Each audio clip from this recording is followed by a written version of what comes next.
What to do if your request for a promotion is rejected?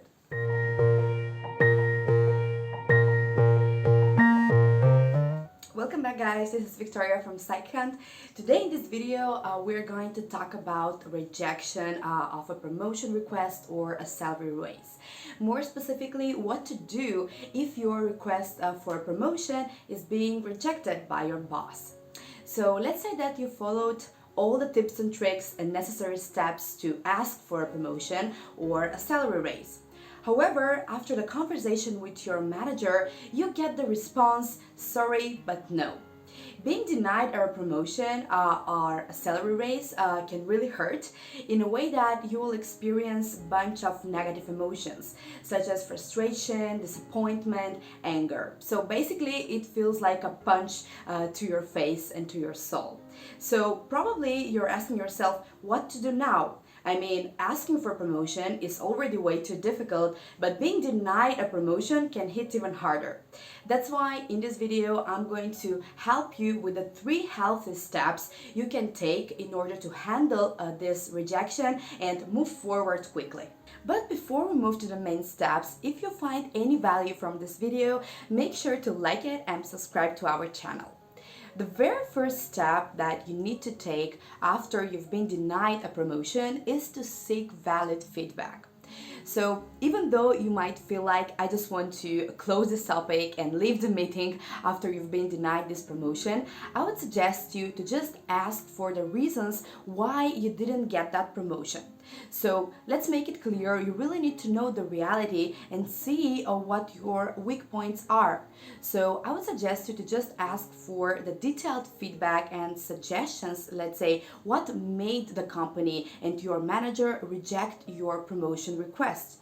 And make sure to ask for specifics, like for example, what are your weak points, what the company will expect from you in the coming period in order to ask for the second time, let's say for a promotion, or what are some examples of ways you can improve.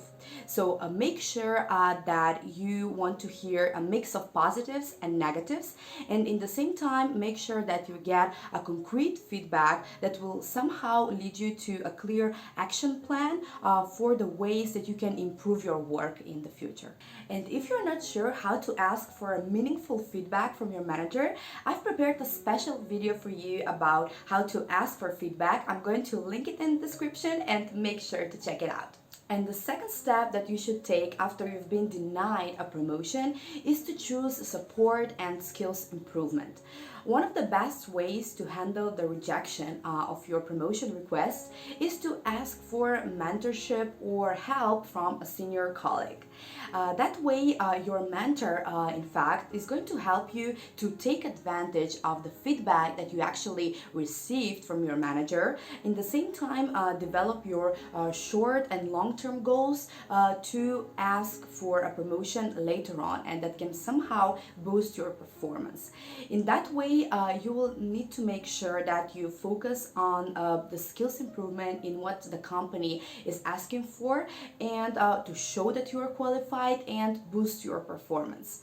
So for example, maybe your company needs a person who is an expert in certain computer program, or let's say they need a person who knows how to lead a team. So you can focus your next 6 months in training courses to improve these skills and to show that you're qualified. So in the same time, it will be difficult for them to reject maybe your promotion request for the second time, because you'll be working on what they are actually expecting from you. And the third step that you need to take after you've been denied your promotion request is to analyze your career options. So let's say that you've tried simply everything, like you try to work on your skills improvement, you try to ask for mentorship, and in the same time you decided to ask for valid feedback from your manager, but none of these worked out. So it doesn't mean that you should immediately quit your job once you've been denied a promotion. Still, you need to remember that you have many options for your career. In order to do this, I would just ask you to figure out whether it makes sense to do all these efforts, let's say, or simply leave the company and seek for new opportunities. In order to do this, I would suggest to just write down the benefits and drawbacks from your current position and compare those of working for someone else. Thinking critically and really seeing this situation objectively will make you see the big picture, in fact. So maybe you will learn that you're 90% of your task you don't actually enjoy or you're not naturally good at. Or maybe you will learn that you actually love your job, but you simply need to put a bit more effort to push yourself in order to get to that promotion. So just don't be forced from your immediate emotional reaction after you've been rejected, but simply think clearly and see the big picture before you decide your next big move. And even writing all this list, you're still not sure whether to quit your job or not. I prepared a special video for you on this matter, especially about quitting time. Should you quit your job or not? I'm going to link it in the description and make sure to check it out. And thank you very much, guys, for watching this video to the very end. My question for you today is, if you've been denied a promotion request or a request for a salary raise, would you stay in your company or just leave?